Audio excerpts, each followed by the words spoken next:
Hello, beautiful community. Pumpkins are bigger than apples. Oh my God, why did you say that apples are bigger than pumpkins? Pumpkins are obviously bigger than apples. Got a crisis of comprehension, beautiful community. Another really interesting illustration of it is when people think that authors of novels actually are making statements through the remarks of the characters in their books. So somebody has said something homophobic. Oh dear, why does this author think this homophobic thing? They don't. They've just created a homophobic character. This crisis of comprehension threatens our democracies because it's yummy, yummy, yummy time if citizens can't tell what's what. Yummy, yummy time for authoritarians. And it's obviously undermining of our self-development. It's relatively new and it's real. There is a lot of conservative nostalgia about in every culture that ethically romanticizes the past. And we don't want to be victims of it. We don't want to think that everybody in ancient Greece was remarkably impressive. They weren't. If you go back 100 years, you're going to be enormously unimpressed by what you find in many respects. If you just go back 100 years, wherever you are in the world, to the same place. So we shouldn't romanticize the past, but we should also call things by their name and recognize we are living through a crisis of comprehension. And importantly, the crisis of comprehension isn't about us becoming stupid. It's a historical moment in which intelligent people, right, are behaving as though they were not intelligent, even though they are. I'm not going to give you the social forces at hand here in this chat, but I want to make a few remarks in the second place. But first, I want to start with one of the many bits of correspondence I received after the Israel-Gaza chat. But what we'll do is just take Israel-Gaza to be the price of arboreal rice. In other words, we will take it purely as an epistemic example with no political import for the purpose of this chat alone. So this is a very nice message that we will anonymize. Don't be mean to this person in the comments. And we will, because we'll be mean to them together, not too mean, just a little bit mean, because the message is one of thousands of messages I've got that represents the crisis of comprehension. So let's look at the red first. Somehow your idea that these two sides, Israel and the Palestinians in Gaza, are comparable enemies or something, seems really strange to me. So this is the pumpkins, apples, pumpkins, pears case, right? Where one says pumpkins are the bigger one, and somebody comes and complains, how dare you say that pumpkins are smaller?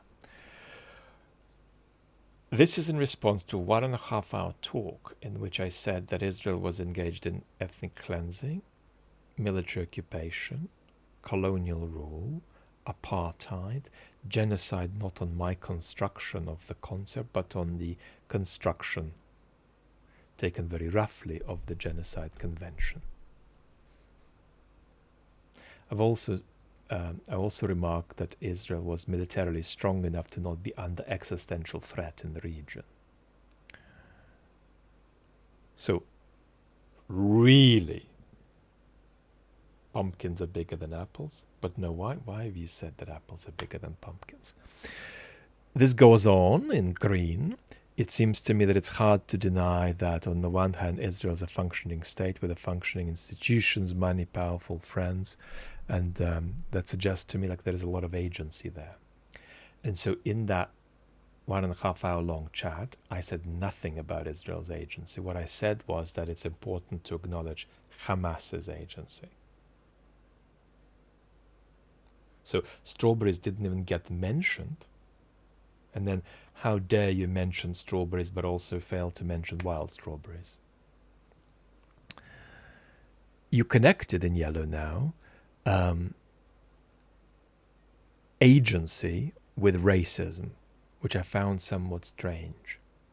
And I connected it with racism because I said that it's a kind of ethnocentric compliment in reverse we pay to Israel if we think of its agency but don't think of the agency of Hamas. So again, it's a straightforward enough point, and it's not a point at all about Israel's agency. And just look at that first sentence. I think agency means roughly something like the capacity to act. Well, forget about what I meant by agency, but that's quite an intelligent sentence, right? Whether it's right or wrong, it's quite an intelligent sentence.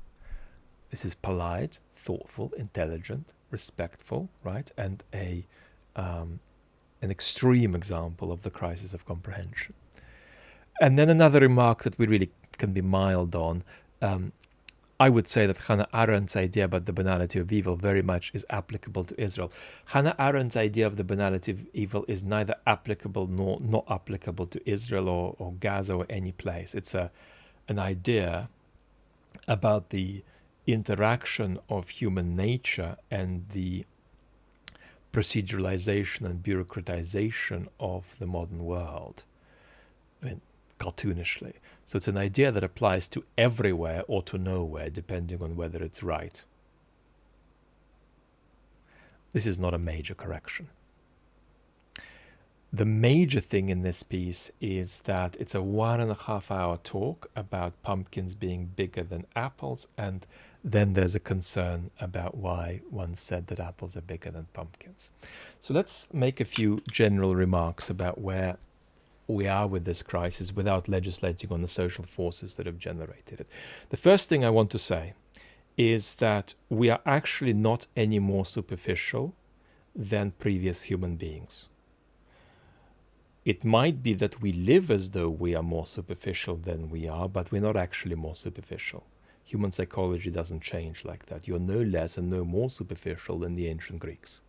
Okay? Nor are we less intelligent. But we might be, if you like, living as though we are less intelligent than we actually are. Second scatterbrain remark I want to throw at us is that intent matters here, but it can't be the only thing that matters. In other words, if you consistently fail to comprehend, if you consistently think that it's been said that apples are bigger than pears, you're not a truthful person. You might say, but I'm sincere. Yeah, you are. But you also need accuracy. Doesn't mean getting it right, but it means having some kind of muscle that gives you a better shot of getting it right, a muscle that works. So intent matters, but if you're badly caught up in the crisis of comprehension, you're not a truthful person. The third thing I want to throw at us is that there is a connection between civilization and the capacity to engage with something without comprehending it.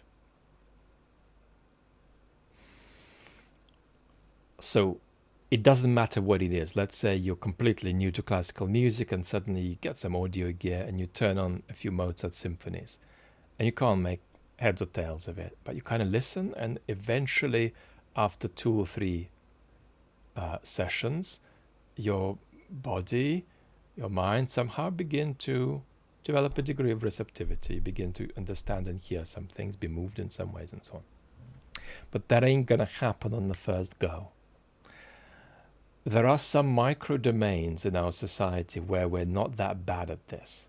An example is actually sport. Noam Chomsky always knocks sport, and he says sport is a kind of reservation for people to exercise their critical faculties safely and thereby avoid engaging in politics, right?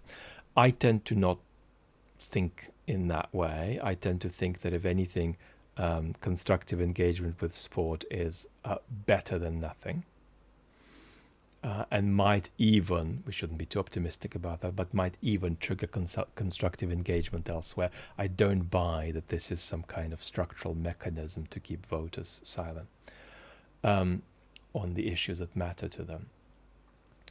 But actually, we're not that bad at the comprehension crisis when it comes to sport, relatively speaking, right? You release a YouTube video criticizing the finishing of Erling Haaland, and people are not going to think that you think Erling Haaland is a bad striker. If you said something like that in another domain, they would. If you said, well, Putin is very stable in his holdover power in the Kremlin, a lot of people would suddenly begin thinking, well, this person is defending Putin. Right? In football, that's not going to happen anywhere near as much. So we've got a few of these domains. And what's very important is not just that you've got this patience to attend without comprehending, but you actually take pleasure in it. And you take pleasure in it because growth is one of the most beautiful things. And taking pleasure in attendance to something without comprehension of it is very, very central to growth. I think the fourth remark that's worth making is that